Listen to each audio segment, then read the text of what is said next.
Hello technocrats, today we will discuss power system unit first. In this power system mainly focus हमारा रहेगा power generation पे।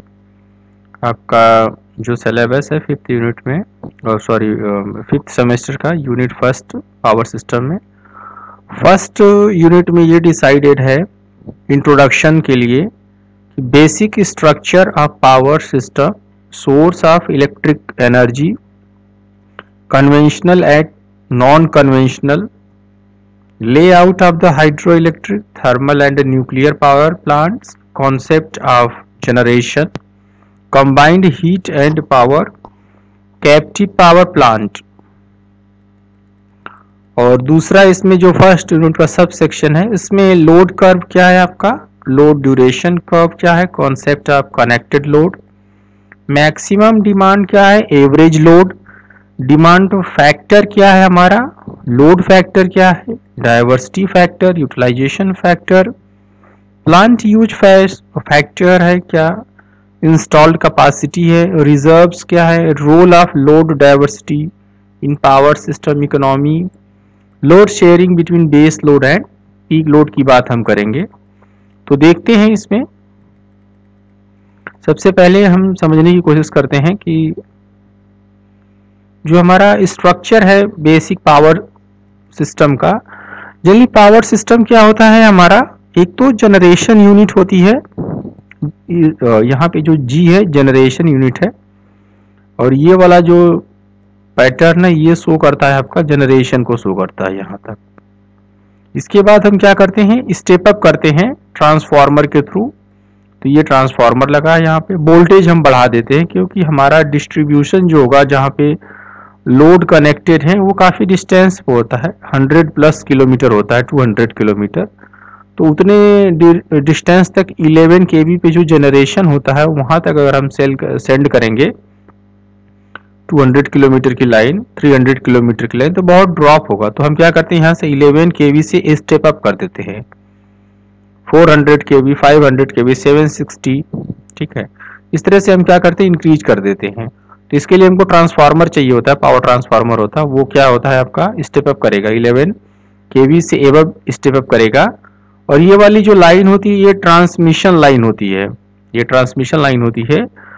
और इसके बाद आपका ये स्टेप डाउन होगा, स्टेप डाउन होने के बाद आपका वापस से आपका 6.6 kV, 1.1 kV, यहाँ डाउन होने के बाद ये चीज़ चली जाएगी, लोड से कनेक्ट हो जाएगी। तो ये D stand for the distribution, T stand for the transmission. तो जनरेशन, ट्रांसमिशन और डिस्ट्रीब्यूशन को हम बोलते हैं पावर सिस्टम।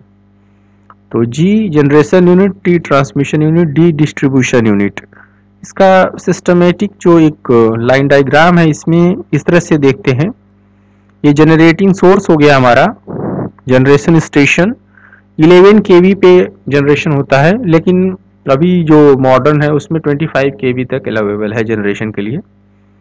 अब ये स्टेप अप होगा आपका, कितना होगा स्टेप अप, 22 kV से लेके 400 kV तक ये स्टेप अप चला जाता है। 11 kV प्राइमरी रहेगा, सेकेंडरी रहेगा 220 kV से लेकर 400 kV की लाइन जाती है।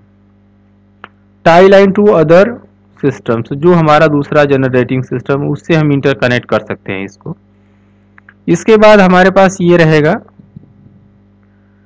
स्टेप डाउन ट्रांसफार्मर होता है, यहाँ पे वो क्या करेगा, इस वाले जो हाई वोल्टेज है इसको क्या करेगा, प्राइमरी एक स्टेप डाउन करेगा, ठीक है। या सेकेंडरी ट्रांसमिशन यहाँ से स्टार्ट होता है, तो ये सब स्टेशन कहलाता है, it is called the sub station है हमारा पोर्शन जो कहलाएगा। सब स्टेशन लेवल जो रहेगा आपका 33 kV टू 138 kV तक रहता है। ये लार्ज कंज्यूमर को डायरेक्ट हम इसको सप्लाई कर देते हैं, और यहाँ कोई जनरेटिंग सोर्स है तो उसको भी हम इससे इंटीग्रेट कर सकते हैं। ये है हमारा। इसके बाद हम क्या करेंगे, एक हमारा इस डिस्ट्रीब्यूशन ट्रांसफार्मर होगा जो सब स्टेशन के बाद लगता है। यहाँ से आने के बाद ये डिस्ट्रीब्यूशन लेवल होगा, यहाँ प्राइमरी और सेकेंडरी होगा, प्राइमरी वाइंडिंग होगी, सेकेंडरी वाइंडिंग होगी। वो 440 से लेके 230 वोल्टेज के बीच में कंज्यूमर को, स्मॉल को चला जाएगा। मीडियम एंड लार्ज कंज्यूमर्स को भी यहाँ से। It is called the schematic diagram for the power system structure. ये होता है पावर सिस्टम का स्ट्रक्चर होता है। तो इसमें बात करते हैं conventional source of electric energy जो है वो क्या होती है हमारी conventional source of electric energy. तो जो हमारे पास कन्वेंशनल सोर्स होता है एक होता है renewable source and non renewable. Conventional means जो पारंपरिक हों, जैसे कोल है, ऑयल है, ये सारी चीज़ें, और ये टाइम बाद ख़त्म हो जाती हैं। और जो बल्क हाइड्रो जनरेशन होता है, एक्चुअली बड़े बड़े वाटर जो डैम बनाते हैं, तो वो वाले वाटर हाइड्रो जनरेशन कहलाते हैं, आपके कन्वेंशनल में आते हैं। Main conventional source of energy है कोल है, ऑयल है, न्यूक्लियर है। और दूसरा अनकन्वेंशनल है जो एवर लास्टिंग है, नो इको फ्रेंडली है, इन्वायरमेंट को हार्म नहीं करते हैं, बट डायरेक्ट यूज नहीं करते। सोलर में एनर्जी होती डायरेक्ट यूज नहीं कर सकते, विंड में है बट यूज नहीं कर सकते तुरंत। इसके लिए आपको एक डिवाइस बनानी पड़ेगी, वो उससे रन करेगी, रोटेट करेगी, तो आप यूज करते हैं tidal power plant which is ever lasting, हमेशा रहेगा। ओशियन में टाइड्स हमेशा आएंगे, विंड हमेशा चलेगी, सोलर रहेगा ये हमेशा सोलर एनर्जी। तो हम देखते हैं thermal power station steam gas based. The heat obtained by combustion of coal, oil और gas is used in a boiler to raise them. ठीक है, इसके बाद for India coal is used availability. हमारे पास इंडिया में जनरली कोल के हैं क्योंकि अवेलेबिलिटी है यहाँ पे। Chemical energy stored in the coal is transform into electric energy in the thermal power plant.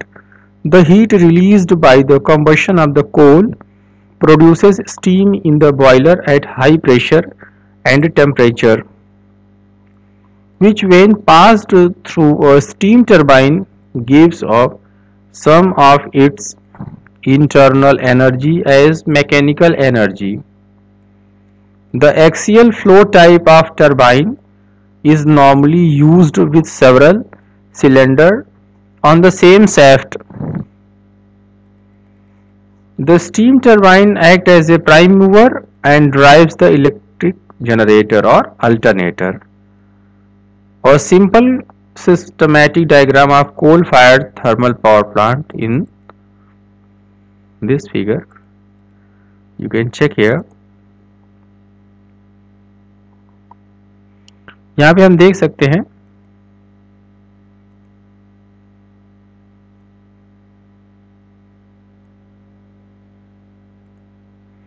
यहाँ पे हमारा दिस इज द कोल है।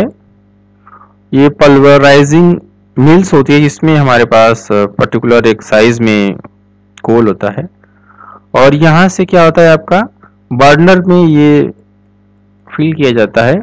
जो हीट होगी वो डेवलप होगी यहाँ पे, और ये बॉयलर होता है, इसमें वाटर की ट्यूब्स इस तरह से रन करती हैं आपकी, और यहाँ से जो स्टीम निकलेगी वो क्या जाती है डायरेक्ट इस टरबाइन में जाती है। टरबाइन के अंदर ये स्टीम जाएगी और इसको रोटेट कराएगी। इसका जो फ्लो होगा, स्टीम का हाई वेलोसिटी स्पीड होती है, यहाँ प्रेशर ज़्यादा होता है, तो ये रोटेट कराती है टरबाइन को। टरबाइन रोटेट करेगा तो ये सैफ्ट रोटेट करेगी, और सैफ्ट से कपलिंग होती है जनरेटर और अल्टरनेटर के रोटर की। अब ये रोटेट करेगा तो यहाँ पे हमारे पास इलेक्ट्रिसिटी प्रोड्यूस होगी, उसको हम ट्रांसमिट करेंगे स्टेप अप ट्रांसफार्मर के थ्रू, और यहाँ पे एक सर्किट ब्रेकर भी लगा रहता है। 10 kV से कम, इसकी रेंज 10 से लेकर 30 kV से अब जब जाएगा तो ये ब्रेक कर जाएगा। और यहाँ भी एक सर्किट ब्रेकर होता है 220 kV टू 400 kV तक हम क्या करते हैं स्टेप अप कर देते हैं यहाँ पे, और ये ट्रांसमिशन सिस्टम हो जाता है। और यहाँ पे एक स्टैक होता है, इसमें क्या होता है आपका कि कुछ भी इसमें सम फिनोमिना है तो उसका हम यूज करेंगे स्टैकर। देखते हैं पहले तो जो हमारी स्टीम आई वो यहाँ पे टरबाइन से बाहर निकलेगी, थोड़ी लो प्रेशर की होती है स्टीम और वो थोड़ी कूल हो जाती है। तो यहाँ पे हम कूलिंग टावर यूज करते हैं। तो ये चीज होती है, कूलिंग टावर के बाद ये कूल हो जाएगी, और ये फिर कूल होने के बाद वाटर स्टोर हो जाता है। इसके बाद हम क्या करेंगे बॉयलर फीड पंप, तो ये बॉयलर में चला जाएगा यहाँ से फिर से अगेन स्टीम आपकी, और ये जो कोल हमारा जब बर्न होता रहता है उस समय क्या होती है, पर प्रिसिपिटेटर है आपका जो डस्ट कलेक्ट करता है, वो स्टैक इसमें सब जमा होता रहता है डस्ट को। यहाँ पे हमारे पास एक फोर्स ड्राफ्ट फैन रहता है, वो एयर जो होती है इसमें से उसे हम प्री हीट एयर को यूज करते हैं और बर्नर में हम प्लेस कर देते हैं। ये हमारा कॉन्सेप्ट है या schematic diagram of the coal fire plant है हमारा। तो हम नेक्स्ट देखते हैं।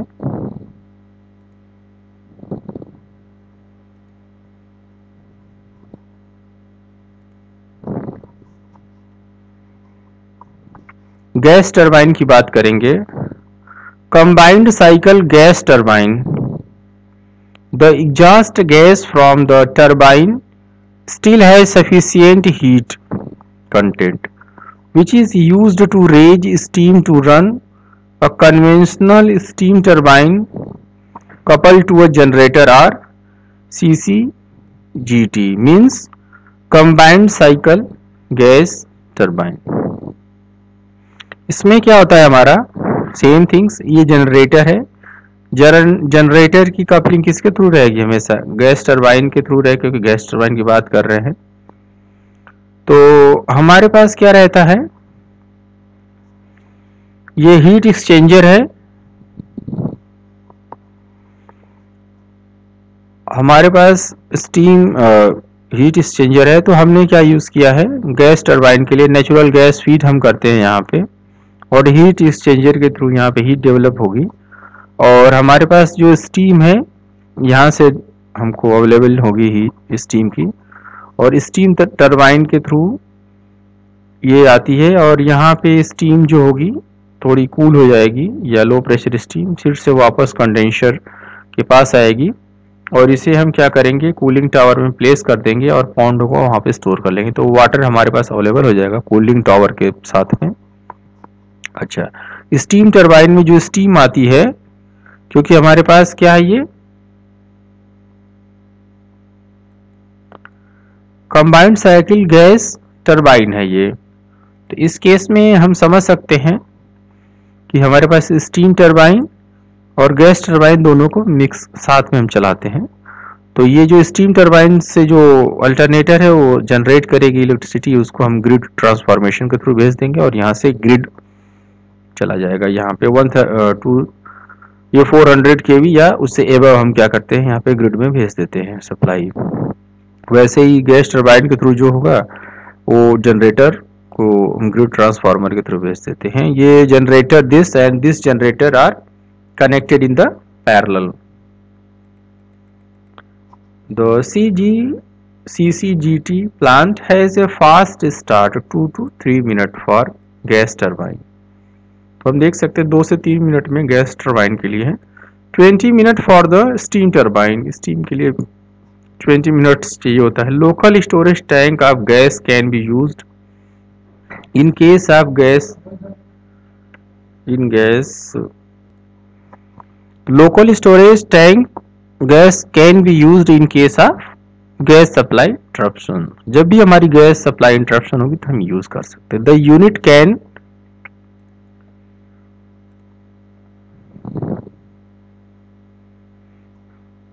unit can take up to 10% overload for short period of time to take care of any emergency condition।